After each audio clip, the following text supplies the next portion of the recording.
Are you with me when I say I've had a gutful of this alarmist talk about coronavirus? I'm sick and tired of hearing about the number of cases. Why do politicians, the lot of them, thrive on this alarmism? We're told today that there are these cases in Melbourne from an unknown source. Gladys Berejiklian says, we're just hanging on. What the hell do you mean, Gladys? In Western Sydney, we've got disease detectives on the job. And some poor coot in the Jindabyne Hotel up in ski country has been shut down for 72 hours. He breached the public health order. You could give 3 free trips around the world, not that they'd be worth anything at the moment, to anyone who could tell you what the latest health orders are. These are politicians with power. They're just making up numbers. You can have 10 in a restaurant yesterday and 50 tomorrow. And in Melbourne, no visitors to a private home, no leisure travel, 10 at a funeral, 5 at a wedding, and shut down everything that moves. That is, if you don't tax it first. This is absolute madness. This is the George Orwell tactic. Orwell died at 46, ahead of his time in 1950. But shouldn't we be warned by what he said? No one ever seizes power with the intention of relinquishing it. Do these politicians want us frightened so they can stay in charge? Why are we constantly told the number of cases, but never the number who are critical? Since March, there have been 24 deaths in Victoria. 24. There are 440 deaths in Australia every day. With Melbourne people, as I said last week, locked up like battery hens, why are we not told that the World Health Organization says 99% of cases around the world are mild and 99.85% of all cases will recover? Why doesn't Professor Peter Doherty, the Nobel Prize winner, get a Guernsey when he says about the reproductive rate of the virus, and I quote, it does seem to be about 2.5. That means each infected person could be expected to transmit the disease to 2.5 others, which makes it, he said, about as infectious as a bad flu, but infinitely less infectious than measles. Why aren't the public told this? The number of cases bears little relationship to those at risk. If you go to the Australian Government Department of Health website, it gives you an update. Have a look at this. In Australia, as of yesterday, 50 Australians are in hospital, 17 in intensive care. None in the ACT, 6 in New South Wales in hospital, 1 in intensive care. Northern Territory, 2 in hospital. Queensland, 1 in hospital. South Australia, none. Tasmania, none. WA, none.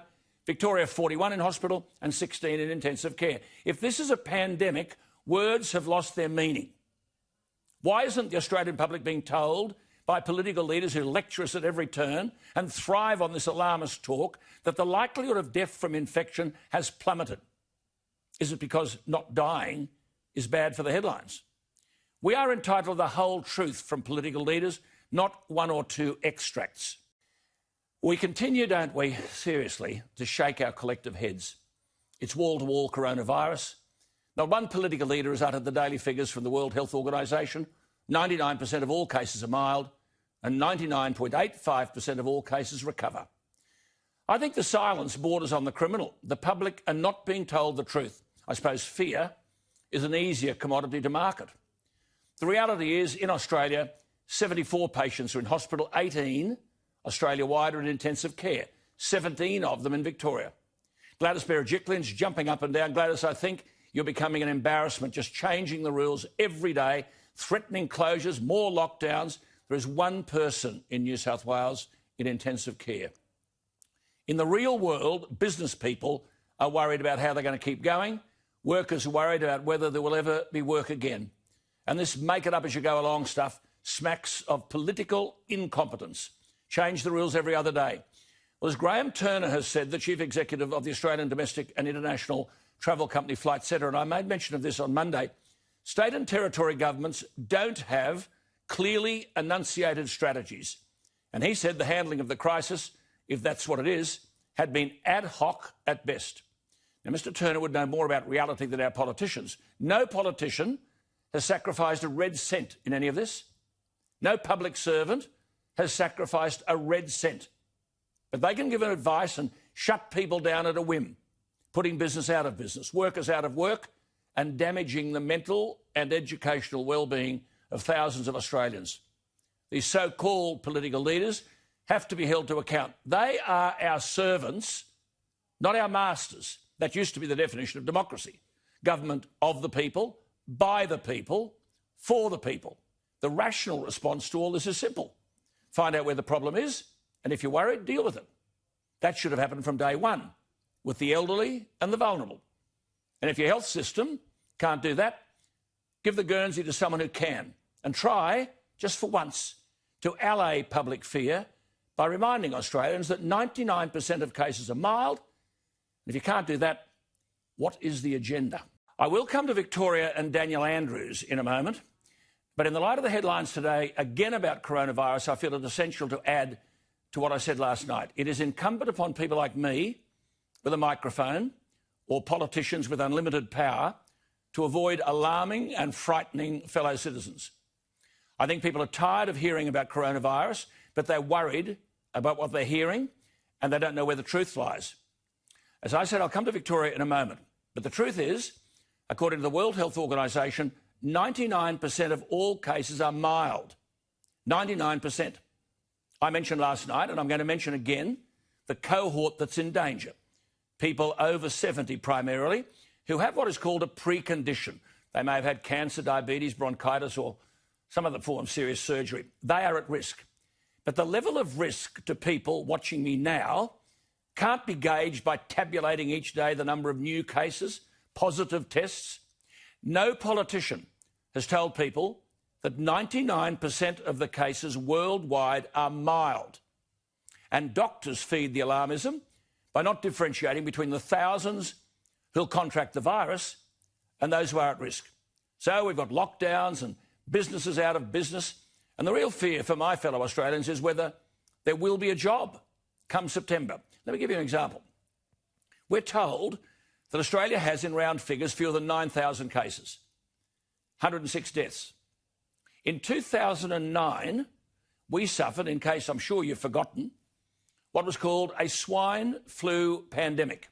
There weren't 9,000 cases, as we have with coronavirus. There are almost 38,000 infections. The Department of Health reported not 106 deaths, but 191. There was no lockdown. There were no border closures. There were no calls for tighter government controls. There were no lectures to us every day about what we could or couldn't do. The fact is, the then Health Minister, Nicola Roxon, called the epidemiological models that predicted 20,000 deaths as ludicrous. Think what the models were telling us about coronavirus. At one stage, the Australian Deputy Chief Medical Officer was talking about 150,000 deaths. Alarmism and hysteria took over. I was reading last night an article by a Canadian forensic scientist. Now, we're constantly told to listen to the experts. Well, this woman's an expert, trained in immunology and microbiology, and she's a mother of 2 little kids. And in writing to Canadian parliamentarians, she said that public health authorities, and I quote, appear not to have adjusted their COVID-19 strategies to take account of the large and growing body of scientific data that shows COVID-19 is not the deadly threat that was originally thought. She went on, there are thousands of scientists from around the world, including Nobel Prize winners, doctors, virologists, immunologists, epidemiologists, and molecular biologists who have spoken out against the lockdown and any forms of social distancing. She argues that recent data shows that COVID-19 is 15 times less lethal than originally assumed. I might add, this just confirms what the Prime Minister himself said when he addressed the nation on March 15. I'll quote the Prime Minister. But the truth is, while many people will contract this virus, it is clear, just as people get the flu each year, for the vast majority, around 8 in 10 is our advice, it will be a mild illness and it will pass. He said, however, for older Australians and those in remote communities and those with pre-existing health conditions, he said, it's a far more serious virus. And that is our concern. Our aim in all of this, he said, is to protect the most vulnerable. That was the Prime Minister, March 15. We seem to have departed a very long way from that statement. One final point. Donald A. Henderson was the 20th century's most acclaimed disease eradicator. He's credited with ridding the world of smallpox. He was commissioned in 2006 by the Bush administration in America to advise on quarantine, lockdowns and business closures. he published a masterful response. In the conclusion, he argued, and I quote, "Experience has shown that communities faced with epidemics or other adverse events respond best and with the least anxiety when the normal social functioning of the community is least disrupted." Can I ask a simple question? Which experts are our governments listening to? Well, back to Victoria, where the border between New South Wales and Victoria is to be shut for the first time in more than 100 years tonight. The Prime Minister has said he'll send in troops to help stop the virus spreading, and 1,000 Australian Defence Force and Australian Public Service personnel will be working with Victorian authorities. The border will shut, as I said, from midnight tonight because Victoria recorded 127 new cases yesterday. We're never told whether they're critical, though a 90-year-old has died in a Victorian hospital on Sunday and a man in his 60s with what are called preconditions died on Monday. Now, let me tell you this, Victoria's death toll is 22. I might add that almost 42,000 people in Victoria died last year. Nonetheless, the focus must now turn, if it has not already, on Premier Daniel Andrews. Once you start calling in the army, people start getting worried. The word is scared. I might add the army has previously been called in to Victoria to do the work of the security guards at quarantine hotels because Andrews stuffed up. Under Andrews, the security guards were implicated in security breaches. But again, if the concern stated by the Prime Minister himself is to flatten the curve for hospital admissions, that's been done. Intensive care wards are empty. The modelling was completely wrong. So Victoria is suffering from a dumb Premier who thinks he's not, and dumb Victorian health officials. Some of these people would never get a job in the real world, but they love the nanny state and they love the exercise of power. You've got a health minister in Victoria who says one of the reasons for the hotspots is that some residents refuse to be tested because she said some people believe that coronavirus is a conspiracy. So what does she do? Nothing. Andrews has fanned the hysteria by talking constantly in terms of life and death. You get the drift? If the death figures are low, Andrews is a hero.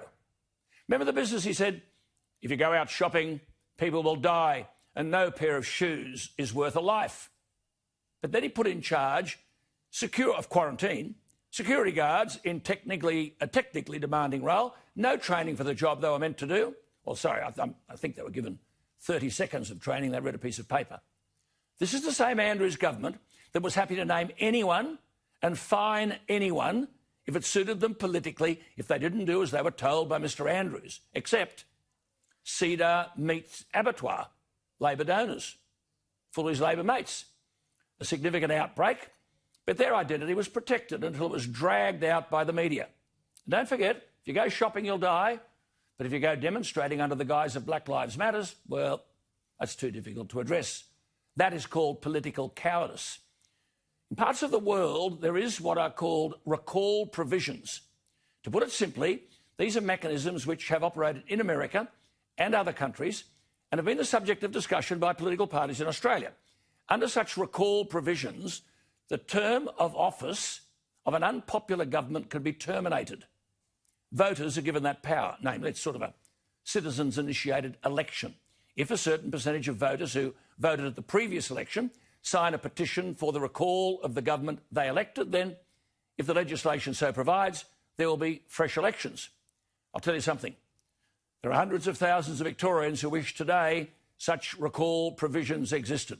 Well, I suspect that governments can talk coronavirus till they're blue in the face, but the vast majority of Australians, whether they're businesses or individuals, are concerned about their fate come September. We've lost 106 people through coronavirus in 6 months. The death toll in Australia each year is an average of 440 a day. We're told to listen to the experts. Which experts? Professor David Katz is the founding director of the Yale University Prevention Research Centre. He warned us months ago, and I quote, "I'm deeply concerned the social, economic and public health consequences of this near total meltdown of normal life will be long-lasting and calamitous, possibly graver than the direct toll of the virus itself." He went on, "The employment, impoverishment and despair likely to result will be public health scourges of the first order." Well, as I've said many times, predicted catastrophe and alarmism seem to have no limits. The public have been brainwashed and indoctrinated. As the respected Australian Maurice Newman wrote recently, lost in all the noise is how easy it's been for those with despotic tendencies, Mr Andrews, to take away our freedoms. All they needed was a climate of fear and the long arm of the law. Well, now the International Monetary Fund is talking about a high-speed economic train crash that will see, this is them, unemployment, debt and bankruptcies soar more suddenly than ever before. I'm not an alarmist, I'm sorry, and I'm a super optimist, but make no mistake, we are in serious territory. The figures should have us marching in the streets to offset the government shutdown of the economy. We are spending an estimated 10.6% of GDP, 10.6%. This is more than anything proposed by any other developing or developed nation. It's double that of Canada, more than triple that of Britain. India's total support is 0.7% of GDP, ours 10.6%. How in anybody's name is this money going to be repaid? And we've not yet calculated the cost of jobs lost forever, businesses closed which will never open again, a looming mental health crisis as people struggle to silently cope, and then the cost of family violence, crime and drug abuse. The Prime Minister is going to have a tough task defending this spending, doubling unemployment benefits, fully funding childcare. On JobKeeper, a casual who was on $200 a week now gets through JobKeeper $750. Hello, it's Christmas and New Year all wrapped in one. It's hard to get your head around the political troubles ahead. But can you imagine this in an election campaign?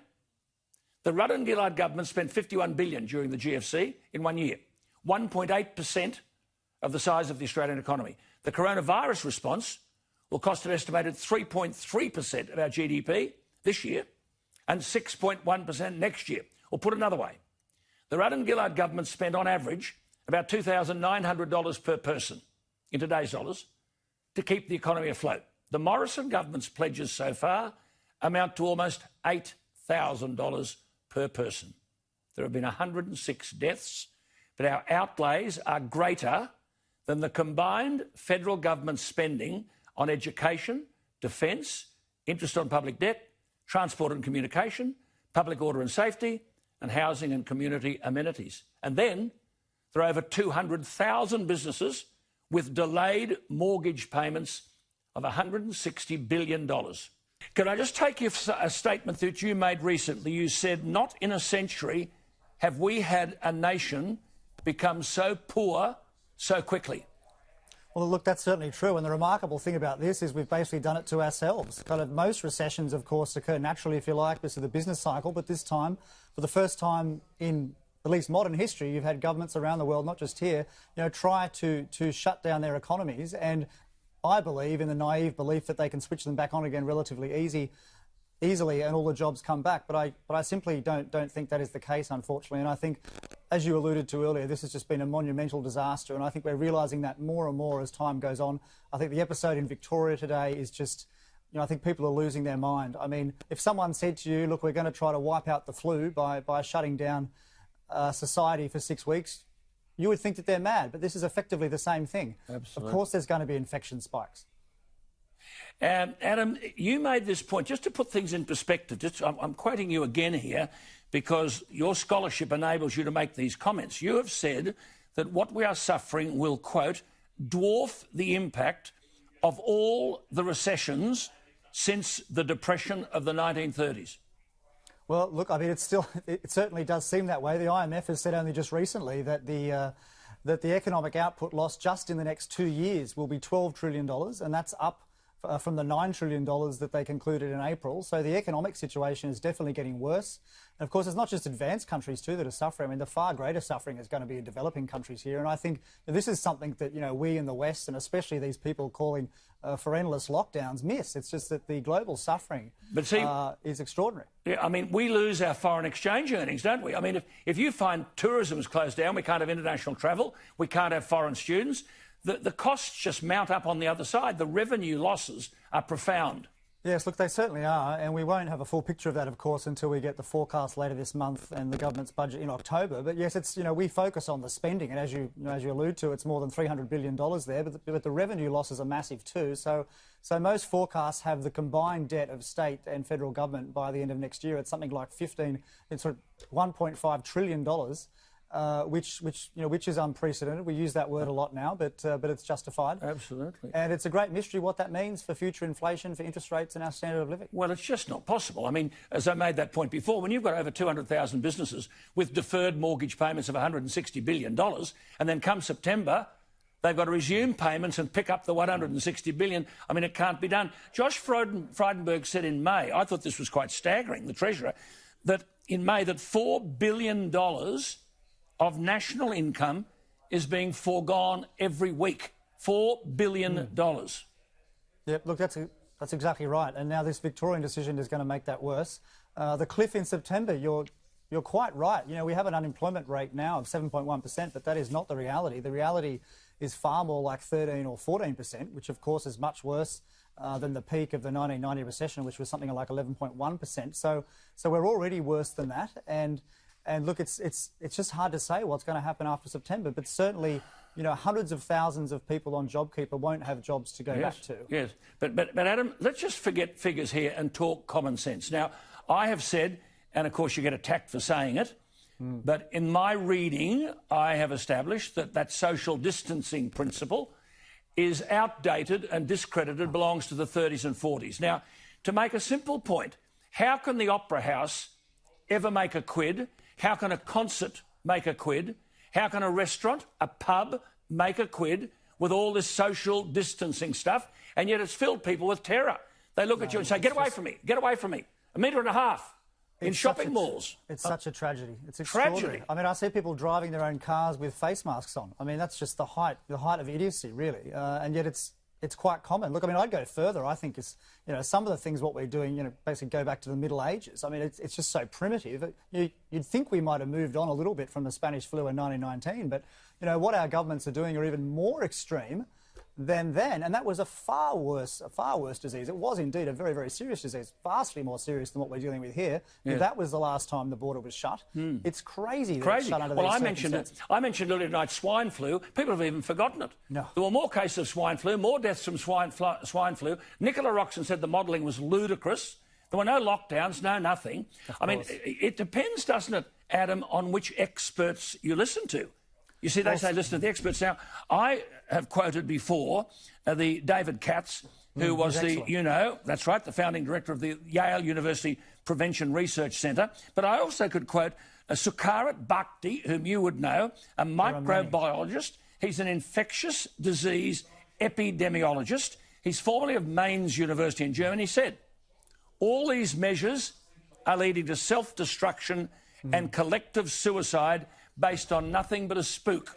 No, look, you're exactly right. I would say it's the more prestigious, it's the more eminent of those scientists that actually have been saying this, because they're more concerned about being right. It's the less prestigious scientists who just want to get mentioned in the media who have been quoted. And it's also worth pointing out the media itself has done itself extraordinary disservice here. I mean, of course, it's wanted to get clicks, it's wanted to get readers by all the sensationalism, by never putting deaths in context. I mean, how many times have you heard, Alan, that 60 million people die in this world every year? You will never hear that. You will only hear 500,000 this, new infections this. Yeah. There are people dying all the time, and you don't get the context. No, and 99% of these cases are mild. I have real concerns, and I'll be saying this later tonight, about this whole coronavirus thing. It seems to me that we have been afflicted from day one by a dreadful sense of alarmism. No, not even in Victoria. I'm no apologist for Daniel Andrews, but nowhere do they differentiate between those who have tested positive and those who will be critical as a result of contracting the virus. Now, on the latest World Health Organization figures, and I also don't have too much of a rap for them, but nonetheless, their figures today state that 99% of cases around the world are mild. Now, the way this matter has been treated, and Dennis is right in what he said, people are frightened. They actually think that if they test positive, as I've said before many times, first thing you do, go to Bunnings, get a crate of nails, get a few pine boxes, make a coffin and jump into it, you're finished. But whereas 99% of cases are Peter Duttons. Now, here we've got these people in Victoria, they're in high-rise buildings. Of course they go to contract the virus. That doesn't mean to say that they'll be seriously ill. And I think it's incumbent upon these health authorities who have become de facto leaders. They've actually, I don't see their name on the ballot box, but they've been telling us what should happen. They should say how many people have died as a result of coronavirus in the last month in Victoria, how many are on ventilators. I think the figures are 1 and 1. How many of these people who've contracted it today are critical, or how many have just contracted the virus? And we've got to stop this alarmism because it's affecting people emotionally, psychologically and financially. And I'm sure on some of these issues, I think our leaders have failed us. Half of our national economy comes out of the two states of Victoria and New South Wales. What's this going to do to confidence? Oh, well, Peter, you know, I mean, can we get back? I'm not a pessimist, and I always think the glass is half full, not half empty. But I'm staggered to contemplate how this will ever come. Will businesses which were closed compulsorily? You see, you and I have said many times, and we can't say it often enough, this is a private sector recession. There's not a single person in government or in the public sector who has lost a red cent out of this. The people who've suffered are in the private sector. Now, I don't know. The people I speak to, there are many businesses who won't open again. Come September, we're looking at a calamity. And I think the government understand this because that is why they are now saying, listen, open the economy, for God's sake, let's get people back and going. And the public are tired of being lectured to. Daniel Andrews. I'm not sure it can get any worse, but I suppose it can. Remember last night I talked about the red shirts.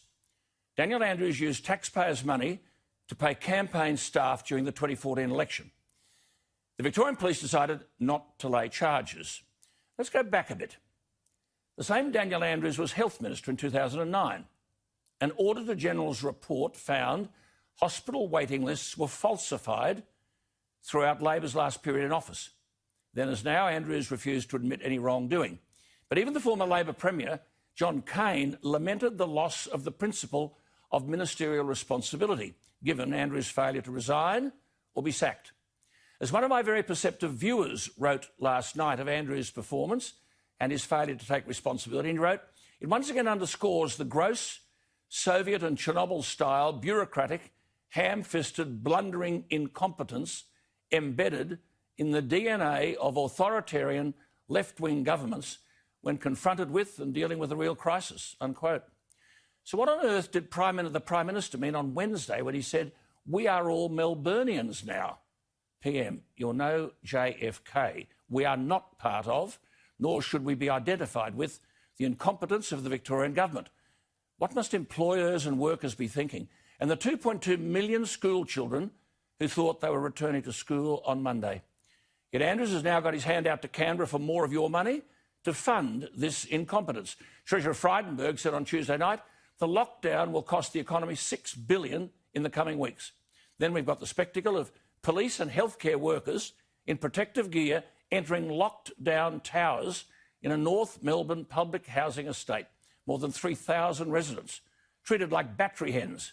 The latest excuse? A shortage of health professionals in the Victorian bureaucracy. So the Victorian Police and the Australian Defence Force had to close Melbourne at midnight last night. This is not believable, all because Daniel Andrews hired amateurs to supervise the quarantine of travellers returning from overseas, and they were not trained for it. Why private security guards? Well, Andrews put the Jobs Minister, Martin Pakula, in charge of hotel quarantine. Why? Well, the Victorian Liberal member for Kew, Tim Smith, belled the cat, and I quote, the untrained and ill-equipped private security guards are members of Pakula's union, the NUW United Voice. Can you believe this? It gets worse. There was no planning to ensure that if the same security guards became infected, they didn't head home or head out to the town.